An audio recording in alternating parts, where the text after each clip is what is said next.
I stood in the doorway of what used to be my bedroom for 43 years, staring at the designer dog beds and training equipment that had replaced my life. My daughter hadn't even bothered to remove the family photos from the dresser, the same dresser where I'd kept my clothes since before she was born. The dog trainer, a woman half my age, had the decency to look mortified when she realized whose room she was occupying. "Mrs. Winters, I'm so sorry." Rebecca said this was just a spare room. The young woman Mia, according to the business card she'd handed me earlier, looked genuinely distressed as she gathered her training manual from my reading chair. "It's fine, dear," I said, though the tightness in my chest suggested otherwise. "And please, call me Eleanor." I forced a smile as I always did when my children made decisions about my life without consulting me. At 67, I'd perfected the art of swallowing disappointment. When my husband Frank died 3 years ago, my daughter Rebecca had insisted I come stay with her family, just until I got back on my feet. 3 years later, I was still here, gradually being erased from their lives, room by room. First, my things were consolidated to save space. Then, my sitting area in the sunroom became her husband's home office. Now, my bedroom, the only space that still felt like mine, had been given away during my 4-day trip to visit my sister in Ohio. Rebecca appeared behind me, her face flushed with that familiar mix of impatience and guilt I'd grown accustomed to seeing. "Mom, I texted you about this last week." "You texted that you were hiring a dog trainer, not that you were giving her my room." I kept my voice level, decades of practice keeping the hurt from showing. "It's just for 6 weeks, Mom. Mrs. Abernathy down the street was going to charge Mia $2,000 for a room, and we have all this space." "Where are my things?" I interrupted, noticing my bedside table was completely gone along with the reading glasses, novels, and framed photo of Frank that had occupied it. "In the basement for now. Jason and I thought you could take the pull-out sofa in the den. It's just temporary, and you're always saying how you like to watch your shows down there anyway." The den. The room with no door, no window, and a sofa that made my arthritis flare up after just one afternoon nap. 6 weeks of sleeping in a basement room where the entire family traipsed through at all hours. "Mrs. Winters, Eleanor," Mia began. "I had no idea. I can find somewhere else." "No," Rebecca cut her off. "We have a contract. Mom understands, don't you, Mom? Winston needs this training, and Mia's the best behavioral specialist in the state. She's worked with dogs that make Winston look like an angel." Winston, my daughter's 2-year-old Berndoodle, chose that moment to bound into my former bedroom, immediately jumping onto what had been my bed for nearly half a century. Rebecca made no move to correct him. I looked at the family photo on my dresser now, surrounded by dog treats and training clickers. It was from my 70th birthday celebration 5 months ago. Rebecca had complained about hosting it, saying it was too soon after her husband's promotion party. In the photo, I stood slightly apart from everyone else, smiling that same practice smile. "Of course I understand," I said quietly. "Family comes first." I turned and headed downstairs to the den, my hands gripping the railing a bit tighter than usual. My wedding ring, worn thin after 48 years, caught the light from the window. Frank would have never allowed this, but Frank was gone, and apparently, so was my place in this home. In the den, the pull-out sofa was already prepared with sheets that didn't match and a thin blanket I didn't recognize. My suitcase from my trip sat unopened in the corner. On the coffee table was a gift basket with a card that read, "Thanks for understanding, Mom. Love you." Inside were bath bombs for a tub I would no longer have access to, and chocolates I couldn't eat because of my diabetes. I sat heavily on the edge of the pull-out bed, feeling every one of my 67 years. This wasn't just about a room, this was about respect, about having a say in my own life, about being seen as a person with needs and feelings rather than an inconvenience to be shuffled around. My phone buzzed with a text from my sister Marie. Made it home okay. I started to type, yes, everything's fine. My default response to everything these days. Instead, I put the phone down without answering. Everything was not fine, and I was tired of pretending it was. Upstairs, I could hear laughter Rebecca, her husband Jason, and the dog trainer Mia, all getting along famously in my home, the home I no longer seemed to have a place in. I opened my purse and pulled out the business card Marie had given me before I left Ohio. Seniors' Rights Attorney. It read, "First consultation free." I'd tucked it away, telling Marie I would never need something like that. My family loved me. We just had different ideas about living arrangements. Different ideas indeed. I heard footsteps on the stairs and quickly slipped the card back into my purse. Jason appeared in the doorway of the den, Winston trotting at his heels. "Hey there, Eleanor," he said, using my first name as he'd started doing recently, though he'd called me Mom for 15 years before that. "Getting settled in?" "Just fine," I replied with my practiced smile. "Great. Rebecca was worried you might be upset about the room situation." "Why would I be upset?" I asked, my voice calm despite the anger simmering beneath. Jason looked relieved. "Exactly what I told her. You're always so understanding, not like my mom would be." He laughed. "Anyway, we're ordering pizza for dinner to welcome Mia. Any preferences?"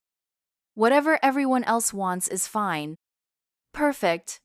Oh, and just so you know, Mia needs access to the downstairs bathroom for her shower in the mornings, so maybe you could use the one in the garage for the next few weeks. The timing might get a bit tight otherwise." The garage bathroom, the one with no heat and the persistent smell of motor oil, the one where they stored cleaning supplies and rarely used sporting equipment. "Of course," I said. "Whatever makes things easier." "You're the best, Eleanor." Jason grinned, already turning to leave. "Pizza should be here in 30. After he left, I sat in silence for several minutes. Then I reached for my phone again and pulled up Marie's number. "Hey sis," I said when she answered. "Remember that attorney you mentioned? I think I'd like to give her a call after all." "What happened?" Marie asked, concern evident in her voice. "Nothing new," I replied. "Just finally opening my eyes to what's been happening all along." 4 days later, I sat across from Patricia Holden, the seniors' rights attorney Marie had recommended. Her office was warm and inviting, with comfortable chairs that supported my back properly, a small courtesy I'd nearly forgotten could exist. "So they moved you to the basement," Patricia summarized, reviewing her notes. "Without consultation during a brief trip to visit your sister." "Yes," I nodded, "but there's more to it than just the room." I explained how I'd moved in with Rebecca and Jason after Frank died. How they'd insisted I sell my house, the home Frank and I had built, together, saying it was too much for me to manage. How the $300,000 from that sale had mysteriously become a topic they avoided whenever I brought it up. "We agreed they would keep the money safe for me," I explained, embarrassment coloring my voice. "Rebecca said they'd invest it so I'd have care if I needed it later." There was supposed to be paperwork, but whenever I asked about it, there was always some reason to postpone. Patricia's expression remained professional, but I could see the concern in her eyes. "And you've been paying them rent?" "They call it contributing to the household. $2,000 monthly from my Social Security and pension. Plus, I watch the children after school and make dinner most nights." "Mrs. Winters," Patricia said gently, "have you seen any documentation of where your house money went?" I shook my head, shame washing over me. How had I let this happen? I'd been a high school mathematics teacher for 30 years. I'd managed our family finances when Frank's contracting business went through rough patches. I wasn't naive or incapable, I was grieving, and I trusted my daughter.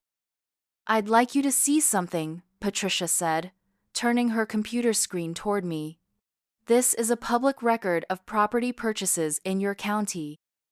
She pulled up a document dated 18 months ago about the time Rebecca and Jason had completed their extensive home renovations. There it was. A second mortgage taken out on their home for $290,000, almost exactly the amount from my house sale. Their remodel, I whispered, the pieces falling into place. The expanded kitchen with custom cabinets, the finished basement, the master bathroom with heated floors. All things they couldn't afford on Jason's middle management salary and Rebecca's part-time work at the boutique. It appears so, Patricia confirmed. Eleanor, based on what you've told me, we have several options. But first, I need to ask, what do you want? I thought about my life since Frank died. How I'd gradually surrendered my independence, my preferences, my very presence in the name of not being difficult. How I'd become furniture in my daughter's home, useful when needed, pushed aside when inconvenient. I want my life back, I said, my voice stronger than it had been in months, and I want them to understand what they've done. Patricia nodded. Then let's discuss how to make that happen. That evening, I returned to Rebecca's house with a plan and Patricia's business card tucked securely in my purse. The house was quiet except for the sounds of Winston's training session upstairs in my former bedroom. I found Rebecca in the kitchen, preparing a salad to accompany the lasagna I'd made earlier. Mom, she greeted me without looking up. Jason's working late tonight. Can you set the table? Mia will be eating with us. Of course, I said, gathering plates and silverware. How's Winston's training going? Amazing. Mia is a miracle worker. She thinks he'll be fully trained in 4 weeks instead of 6. That's wonderful news, I replied, setting a place for Mia at what used to be my spot at the table. I've been thinking, though 4 weeks is still quite a while for her to commute back and forth. Has she mentioned where she's staying? Rebecca placed the salad on the table. With Mrs. Abernathy, I think? Though she did say something about the commute being difficult. That's a shame, I said casually. She seems like such a lovely young woman. She is. Jason and I were just saying how responsible and professional she is, not like the last trainer who canceled half the time. I nodded thoughtfully. You know, I've been thinking about making a change myself. Rebecca froze, her hand halfway to the refrigerator. What kind of change? I've been in touch with Marie. She has that spare room since her youngest left for college, and we've always been close. I thought I might stay with her for a while. In Ohio? Mom, that's 5 hours away. What about the kids after school? And your doctors are all here. I've been considering that, I said, continuing to arrange the silverware just so. Marie said I could stay as long as I wanted. I could establish care with new doctors there. Rebecca's brow furrowed. This is about the bedroom situation, isn't it? Mom, it's temporary. We've been through this. It's not about the bedroom, dear. It's about finding where I fit. I kept my voice gentle. Besides, this would solve Mia's commute problem. She could have the den, since I wouldn't be using it. You want to give your room to the dog trainer? Rebecca's voice rose in disbelief. Not my room, I corrected her. The den. My room was given away 4 days ago. Rebecca's face flushed. Mom, you're being dramatic. We didn't give away your room. We're just sharing space temporarily for Winston's benefit. Of course, I said, resuming my task. Family comes first. When Mia joined us for dinner 20 minutes later, I noticed how exhausted she looked. How's the commute from Mrs. Abernathy's? I asked as I served the lasagna. Oh, it's fine, she said unconvincingly. About 45 minutes each way, but the traffic can make it longer. That seems unnecessarily difficult for a 6-week training program, I observed. Rebecca shot me a warning look, which I pretended not to notice. It is what it is, Mia shrugged. Housing is expensive around here, and most short-term rentals want 3-month minimums. I nodded sympathetically. Places to stay can be so hard to find when you need them. The irony of my statement hung in the air between Rebecca and me. Her eyes narrowed slightly as she caught my meaning. After dinner, while Rebecca helped the children with homework, I found Mia in the kitchen loading the dishwasher. "You don't have to do that," I told her. "You're a guest." "I don't mind," she replied. "You made dinner. It's the least I can do. And honestly, after dealing with energetic dogs all day, mundane chores are kind of relaxing." I smiled, genuinely this time. I understand. After a day of teaching 30 teenagers algebra, coming home to quiet housework was my sanctuary. "You were a teacher?" Mia asked, her interest piqued. "Mathematics, for 30 years at Westridge High School, retired 7 years ago." "That's amazing," she said. "I was terrible at math in school, nearly failed pre-calculus." "I specialized in helping the students who thought they couldn't do it," I told her. "Often, they just needed someone to explain things differently and to believe they were capable." Mia nodded. "That's actually a lot like dog training. It's rarely about the dog's ability, it's about communication and consistent expectations." She hesitated before adding, "I hope this isn't overstepping, but Rebecca mentioned you're sleeping in the den now because of me. I feel terrible about that." "Don't," I assured her. "This situation has been developing for a long time. You're just the catalyst, not the cause. Still, if there's anything I can do—" "Actually," I said, lowering my voice, "there might be, if you're willing." The next morning, I called Patricia to set our plan in motion. Then I texted Marie to confirm she was still willing to have me visit, though not quite in the way Rebecca assumed. When Rebecca and Jason left for work, I approached Mia during Winston's morning training break. "Have you thought about what we discussed?" I asked. She nodded. "I'm in. It feels like the right thing to do, and honestly, it would make my job easier too." "Wonderful," I smiled. "Patricia will draw up the paperwork today. We can go over it together this afternoon before the children get home from school." For the first time in 3 years, I felt a flicker of the woman I used to be. Woman who taught hundreds of students to believe in their abilities, who balanced the family budget during lean times, who built a life with Frank based on mutual respect and partnership. The woman who wouldn't be stored in a basement and forgotten. That evening, when Jason and Rebecca were both home, I asked Mia to take Winston for an extra training walk so we could have a family discussion. We sat at the dining room table, the same table Frank and I had given them as a wedding present 15 years ago. "I've made some decisions," I began, my voice calm but firm. "And as adults, I think it's important we discuss them openly." Jason checked his watch. "Can we make this quick? The game starts in 20. "This won't take long," I assured him. "I've been speaking with a seniors' rights attorney." Rebecca's head snapped up from her phone. "A what?" "Patricia Holden. She specializes in elder financial abuse cases, though she assures me we can probably resolve this without court involvement if we all cooperate." "Court?" Jason sputtered. "What are you talking about, Eleanor?" "I'm talking about the $300,000 from the sale of my house," I said evenly. "The money that appears to have funded your home renovations 18 months ago." The color drained from Rebecca's face. "Mom, we can explain." "I'm sure you can," I interrupted gently. "And I look forward to hearing that explanation. But first, I want to tell you about the solution I found." I reached into my purse and removed a folder containing the documents Patricia had prepared. "This is a rental agreement.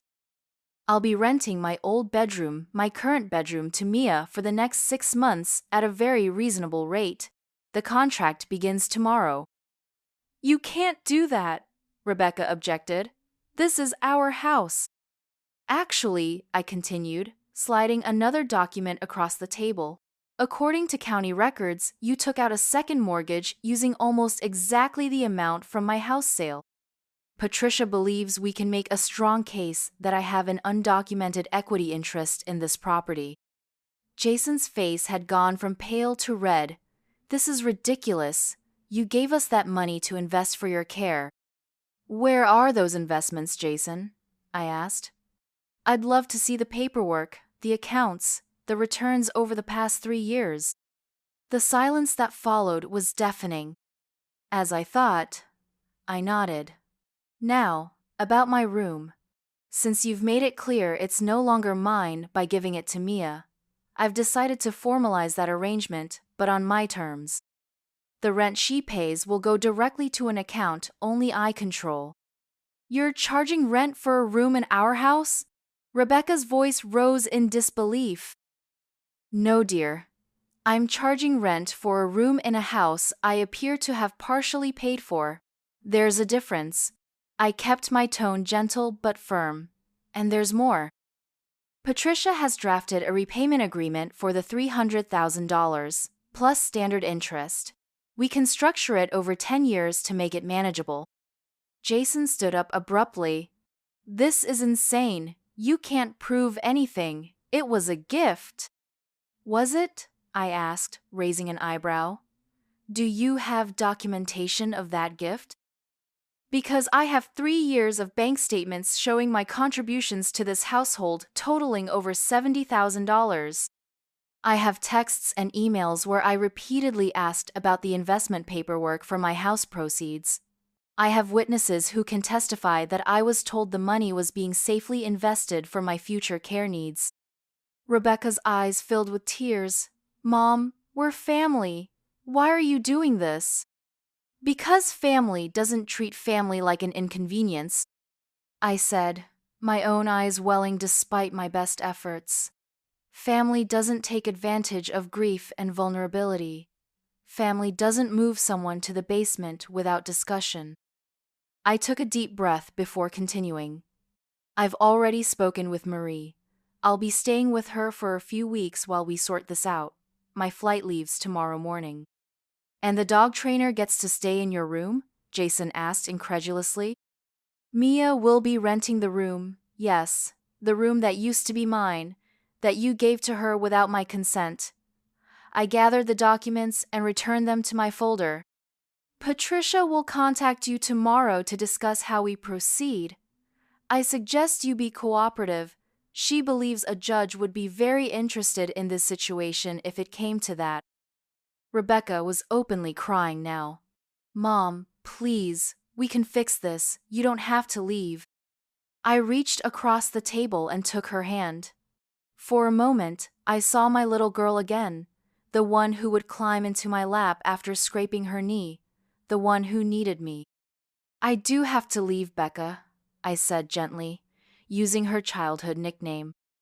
Not just because of the room or the money, but because somewhere along the way you stopped seeing me as a person.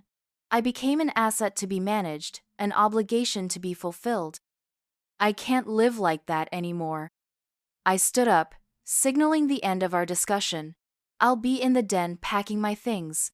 I suggest you both take some time to think about how we got here and how we might find our way back. As I walked away, I heard Jason mutter, "She's bluffing. She has nowhere else to go." I smiled to myself. He had no idea how wrong he was. After 3 years of feeling powerless, I was finally reclaiming my life, and it felt better than I'd imagined. When Mia returned with Winston, I was in the den organizing my suitcase. She knocked softly on the open doorway. "How did it go?" she asked. "About as expected," I replied.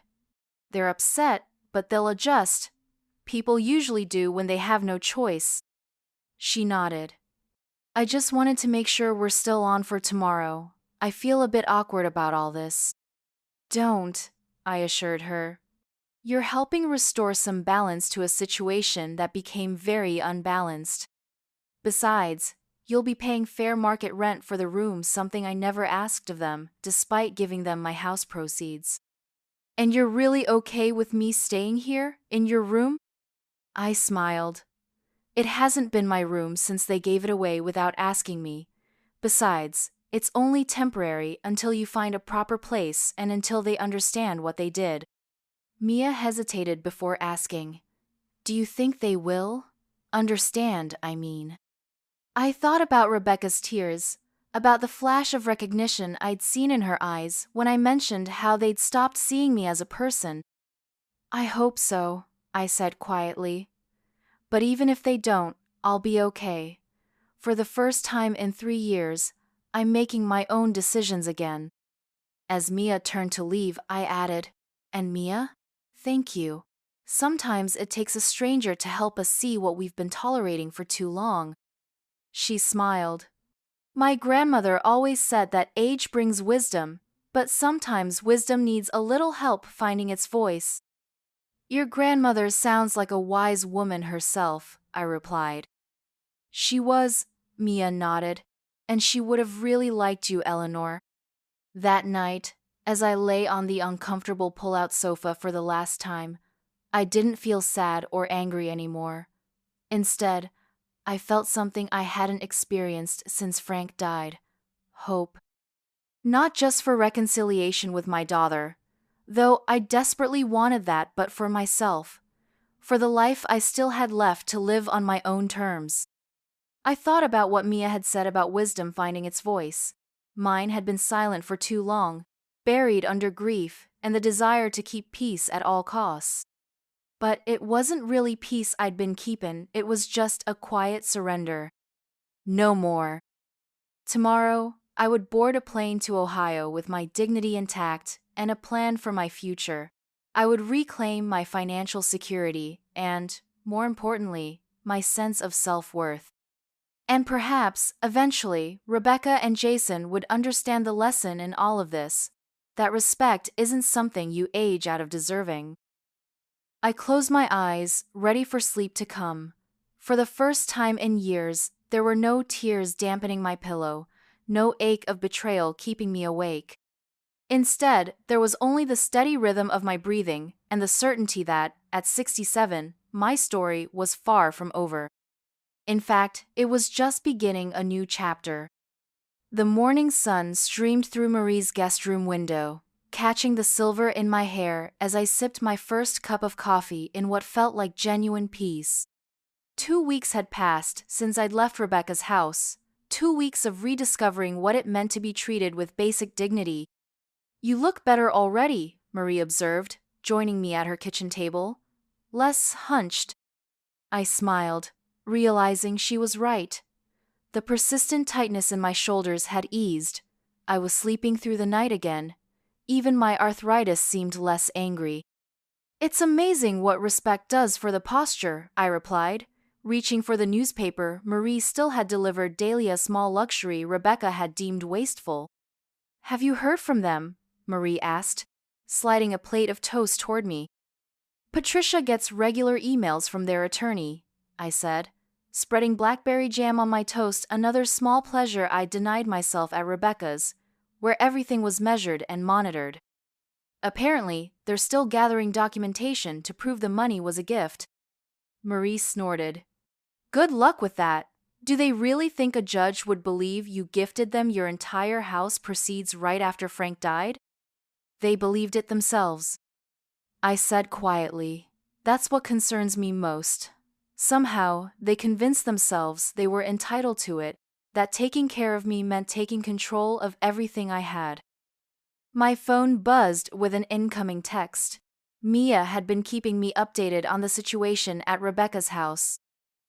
Today's message read, "Winston's training going well.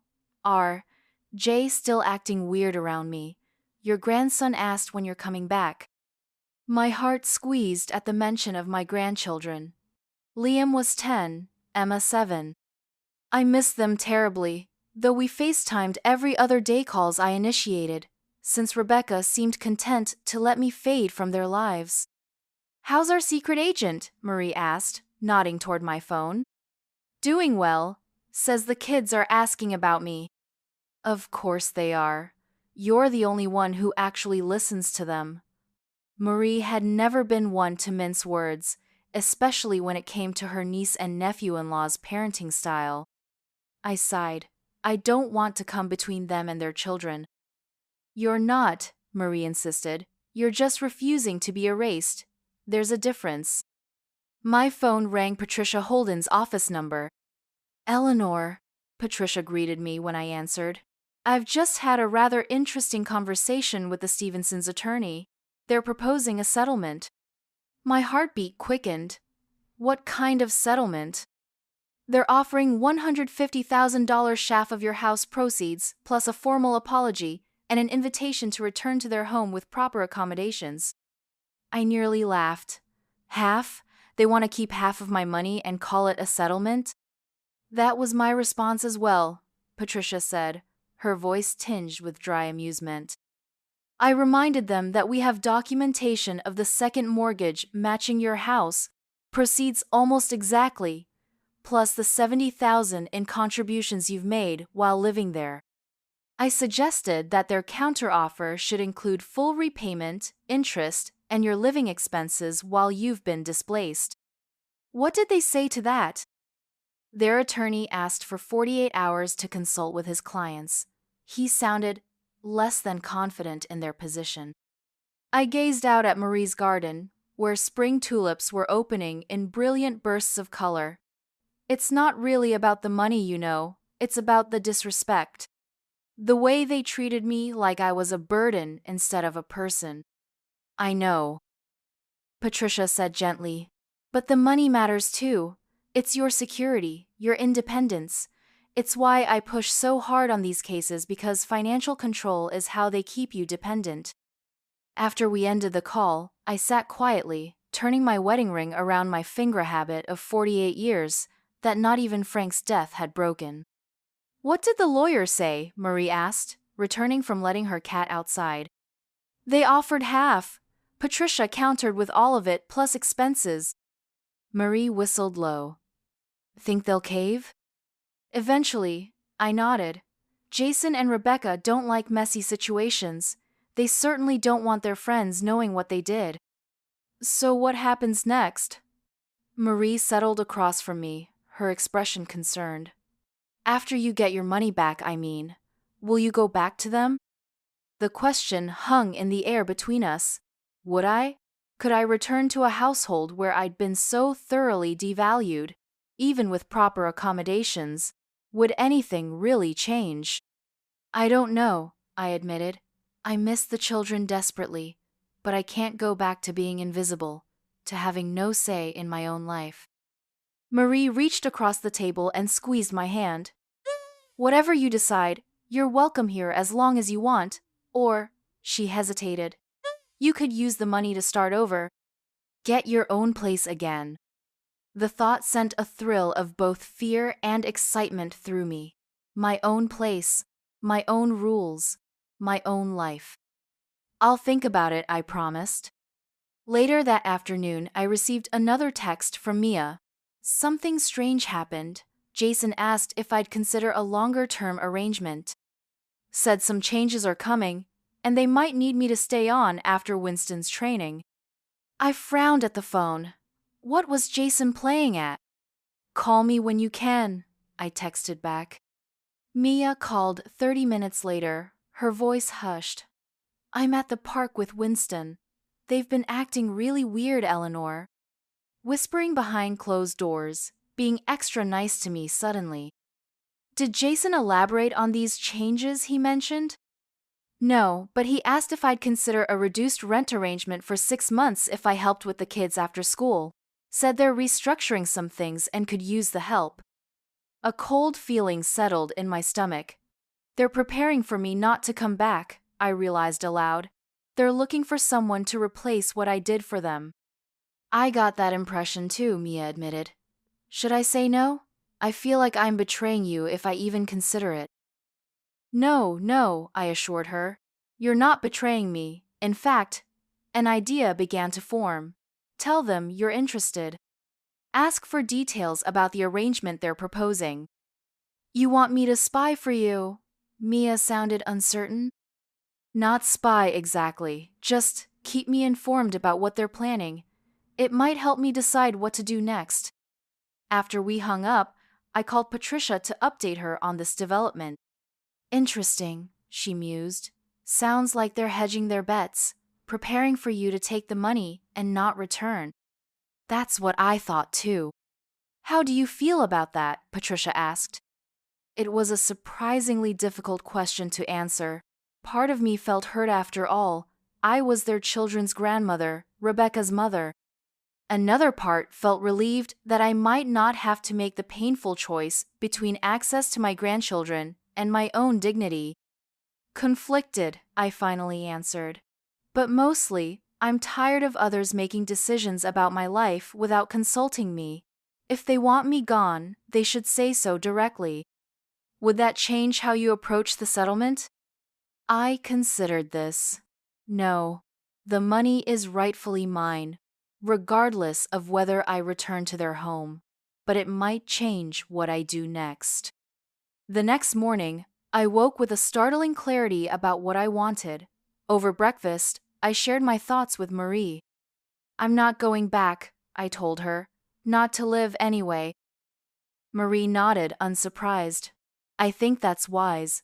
What will you do instead? I'm going to buy a small condo near them, close enough to see the grandchildren regularly, but with my own space, my own rules.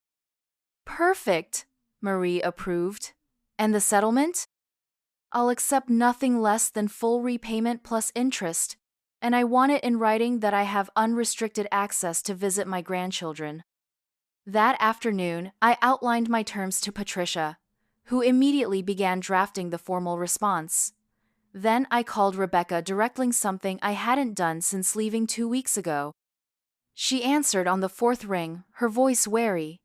Mom, is everything okay? Everything's fine, I assured her. I wanted to talk to you directly, without lawyers for a moment. Silence on the other end, then. Okay. I understand you're making arrangements for Mia to help with the children after school. Is that because you don't expect me to return? More silence, then a sigh. We weren't sure what you wanted anymore, after everything. I see. And did you consider asking me what I wanted? Or were you planning to replace me without discussion, just like you replaced my bedroom? Mom, that's not fair. Isn't it? Tell me honestly, Rebecca, did you ever intend to return my money? Or did you think I'd just forget about it eventually? She didn't answer immediately, which was answer enough. That's what I thought, I said quietly. Well, I'm calling to tell you what I want, directly and clearly. I want my money back, all of it, plus the interest it should have earned. I want to buy my own place nearby so I can still be part of the children's lives. And I want you to acknowledge what you did was wrong. Mom. I'm not finished, I interrupted gently. I also want you to know that I love you. You're my daughter, and nothing changes that. But love without respect isn't healthy for either of us. I enabled this situation by being too afraid of losing you to stand up for myself. That was my mistake, and I'm correcting it now. Rebecca was crying softly now. I didn't mean for it to happen like this. I know you didn't, I said. Few people set out to be unkind. But intentions don't change outcomes, Becca. Your father and I taught you better than this. What can I do? She asked, her voice small. Accept the settlement terms Patricia will send over. Help me find a suitable condo in the area, and start treating me like a person with agency rather than a problem to be managed. Will you still help with the kids? The question revealed so much about her priorities that I had to take a deep breath before responding. I'll still be their grandmother. I'll still be part of their lives. But I won't be your unpaid nanny anymore, Rebecca. That arrangement is over. After we hung up, I felt lighter than I had in years since before Frank died, perhaps. Setting boundaries was painful, but necessary, like lancing a wound to let it properly heal. The next day, Patricia called with news. They've accepted your terms, she announced. Full repayment plus 3% interest, acknowledgement of wrongdoing, and a formal agreement regarding grandchildren visitation. All of it? I couldn't keep the surprise from my voice. All of it, Patricia confirmed. Their lawyer said they want to make this right and move forward as a family. I sat down, suddenly overwhelmed. I didn't expect them to agree so quickly. From what you've told me, your daughter and son-in-law prefer the path of least resistance. Fighting this would have been messy, prolonged, and potentially public. Settling quietly serves their image. She was right, of course. Rebecca and Jason had always cared deeply about appearances. The thought of their friends and colleagues knowing they had taken advantage of an elderly parent would have been unbearable to them. There's something else, Patricia added. They've asked to meet with you in person to deliver the first payment and the formal apology. They want to do it at their house, with the children present. I considered this request. It seemed genuine gesture toward healing, rather than merely saving face. I'll meet with them, I decided. But I want you to come with me. A week later, I stood once again on the doorstep of Rebecca and Jason's house, Patricia beside me. The door opened before I could ring the bell, and there stood Liam and Emma, their faces lighting up at the sight of me. "Grandma!" they cried in unison, rushing forward to envelop me in hugs that nearly knocked me off balance. I held them tightly, breathing in the familiar scent of their shampoo and the indefinable essence that was uniquely theirs. "I've missed you both so much," I whispered, my eyes filling despite my best efforts. "We missed you too," Emma said, her small hand finding mine. "Mommy said you were coming back today." "Just for a visit, sweetheart," I clarified, meeting Rebecca's eyes over the children's heads as she appeared in the doorway. "Come in, Mom," she said quietly. "We've been waiting for you." The house looked the same, yet felt different somehow. Perhaps it was me who had changed, seeing clearly what I had been blind to before. We followed Rebecca to the living room, where Jason stood awkwardly next to the fireplace. "Eleanor," he greeted me stiffly. "Thank you for coming." "Thank you for agreeing to meet," I replied with equal formality. Mia appeared from the kitchen with a tray of coffee and cookies, nodding subtly to me as she set it down. The children immediately reached for the cookies, oblivious to the tension among the adults. "Kids," Rebecca said, "Daddy and I need to talk to Grandma about some grown-up things. Why don't you take your cookies to the playroom for a little while?" "But Grandma just got here," Liam protested. "I'll come find you as soon as we're done," I promised them. "And I have presents in my bag." That was enough to send them scampering off, though not without backward glances to make sure I wasn't going to disappear again. Once they were gone, Jason cleared his throat. We have something for you." He reached for an envelope on the mantel and handed it to me. Inside was a cashier's check for $345,000, the full amount of my house proceeds, plus interest along with a handwritten letter. I passed the check to Patricia, who examined it before nodding her approval. "We also want to say..." Jason looked to Rebecca, who stepped forward. "Mom, what we did was wrong," she said, her voice shaking slightly. "We told ourselves we were helping you, protecting your money. But really, we were just taking advantage of your grief and your trust. There's no excuse for that." I nodded, waiting for her to continue.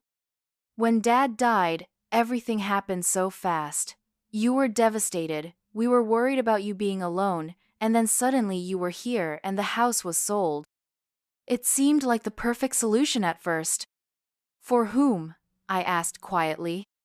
Rebecca flushed. "For us, obviously. We got your help with the kids, money for the renovation we couldn't afford, and..." She trailed off. "And the illusion of being good children taking care of their widowed mother," I finished for her. "Yes," she admitted. "But somewhere along the way, we stopped seeing you as, well, as you. You became just another fixture in the house." "Like the furniture we inherited from Dad," I observed. "Worse than that," Rebecca said, tears welling in her eyes. "Furniture doesn't complain or have needs. We started seeing your needs as impositions, your preferences as difficulties." Your very presence as something to work around rather than cherish. She wiped at her eyes. I'm so deeply ashamed, Mom. You deserved better from us. Jason stepped forward. We've made arrangements to transfer the rest of the money you paid us for room and board as well, with interest. Patricia has the details. Patricia nodded. I've reviewed the figures. They appear correct. And we want you to know, Rebecca continued, that no matter what you decide about where to live, you'll always be welcome here to see the children. On your terms, not ours. I studied my daughter's face, searching for the sincerity behind her words. What I saw gave me hope, genuine remorse, yes, but also something more, recognition. For the first time in years, she was truly seeing me. Thank you, I said simply. It means a great deal to hear that. We've also been looking at condos in the area, Jason added. Nothing committal, just some options for you to consider if you decide to stay nearby. The gesture surprised me. That's thoughtful. It was Mia's suggestion, actually, Rebecca admitted. She's been illuminating. I glanced toward Mia, who gave me a small smile from her position near the kitchen doorway. My unlikely ally in all this. She's a wise young woman, I agreed. The conversation continued. Details were finalized. Papers were signed. When the formal part was concluded, Patricia excused herself with a supportive squeeze of my hand, leaving me alone with my family and Mia. Can we call the kids back in now? Rebecca asked. Please, I nodded. The children burst back into the room with the boundless energy of youth, immediately pulling me toward their toys and books, eager to share everything I'd missed in the past 3 weeks. As I settled on the floor with them, ignoring the protests of my knees, I felt Rebecca watching us. We could have dinner together, she suggested tentatively. If you'd like to stay. I'd like that, I agreed. But afterward, I need to return to Marie's. My flight leaves tomorrow morning. Rebecca's face fell. You're going back to Ohio? Just to pack my things, I explained. Marie's been very gracious, but it's time for me to stand on my own again.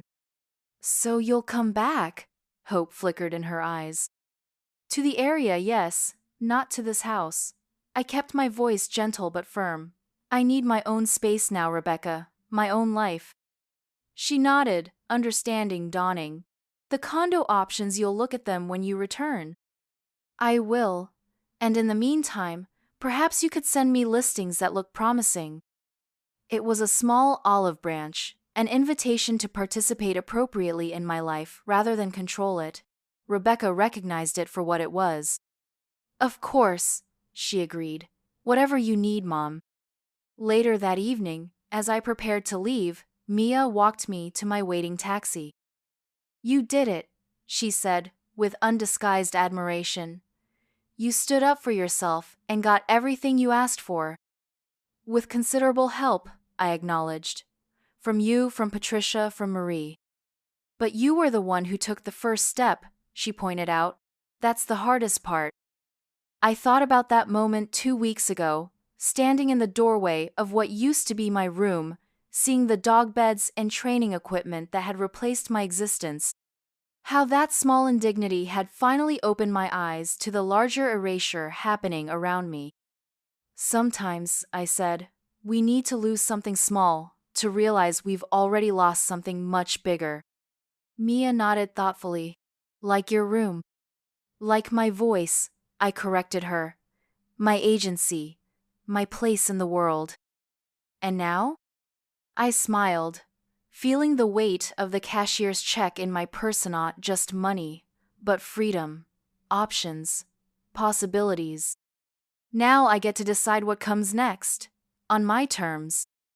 Will you forgive them? Mia asked, glancing back at the house where Rebecca stood watching from the window. I already have, I told her.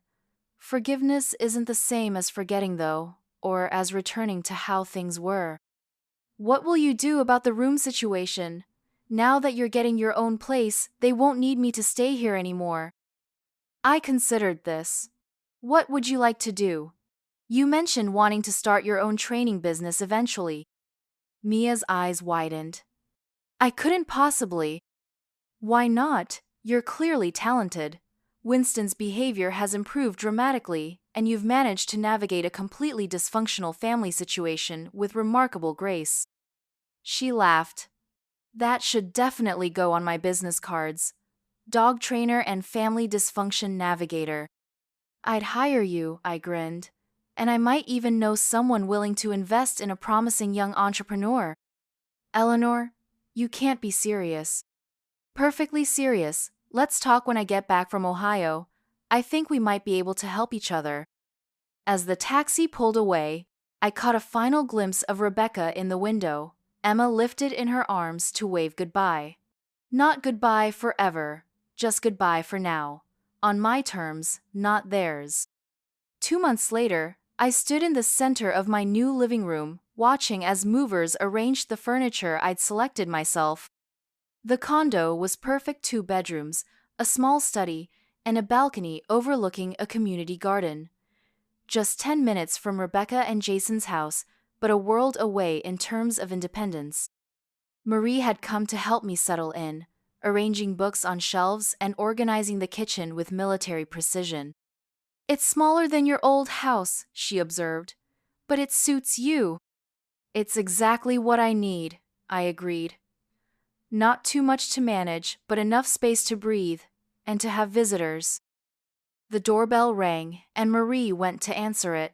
Moments later, Liam and Emma bounded in, followed by Rebecca carrying a houseplant and a bottle of wine. Surprise housewarming, the children announced, presenting me with hand-drawn cards. What a wonderful surprise, I laughed, bending to hug them. Rebecca set her gifts on the counter. The place looks amazing, Mom. Those windows are perfect. Thank you. I'm quite pleased with it. She hesitated before adding, the kids were hoping they could stay overnight sometime next week. If that works for you, of course. I'd love that, I told her, noting how carefully she phrased the request, not an assumption, but an invitation, progress. As Rebecca helped the children explore the new space, another visitor arrived, Mia, carrying blueprints and a laptop. Sorry I'm late, she apologized. The contractor had questions about the training space layout. No problem at all, I assured her. Would you like to show everyone the plans? Mia spread the blueprints across my new dining table. Eleanor's Canine Academy, she announced proudly, opening next month if the renovations stay on schedule. Rebecca studied the plans with interest. This is the old Parkside building, right? Great location.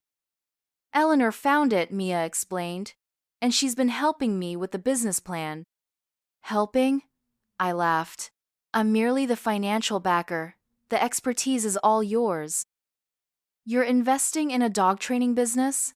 Rebecca looked surprised. I'm investing in a talented young entrepreneur, I corrected her. Something your father would have appreciated. Understanding dawned in Rebecca's eyes. Frank had always supported small businesses, believing in the power of opportunity and hard work. It was one of the many values we'd tried to instill in our children. He would have loved this, she agreed softly. Later, after everyone had gone and I was alone in my new home, I sat on the balcony watching the sunset. My phone buzzed with a text from Mia. Thank you again for everything. You've changed my life. I smiled, typing back, and you helped me reclaim mine. It was true. That moment of standing in the doorway of my former bedroom, seeing it transformed without my consent, had been the catalyst for everything that followed. Sometimes the smallest indignities reveal the largest truths if we have the courage to see them. At 67, I'd learned that respect wasn't something you aged out of deserving. That boundaries weren't selfish, but necessary. That making room for yourself didn't mean taking space from others, but rather creating a healthier dynamic for everyone. I picked up the framed photo of Frank I'd placed on the side table, the same one that used to sit by my bed in Rebecca's house. Well, old friend, I said to his smiling image, We're starting a new chapter. Wish you were here to see it. The last rays of sunlight caught my wedding ring, still worn thin after all these years. I wouldn't be taking it off anytime soon. Some bonds remain unbroken even after death. But I was moving forward, creating a life that honored both his memory and my future. Inside, my new home waited, filled with familiar treasures and fresh possibilities. My own space, my own rules, my own life. Not the one I'd planned, perhaps, but one I was choosing for myself, one conscious decision at a time. Tomorrow, I would meet with Mia to finalize the business paperwork. The day after, Liam and Emma would visit for milk and cookies after school. Next week, I'd host my first book club gathering in the community room downstairs. Small steps toward a new normal. For now, though, I simply sat in the growing dusk, breathing in the scent of the garden below and the promise of things to come. At 67, my story wasn't ending. It was just getting interesting.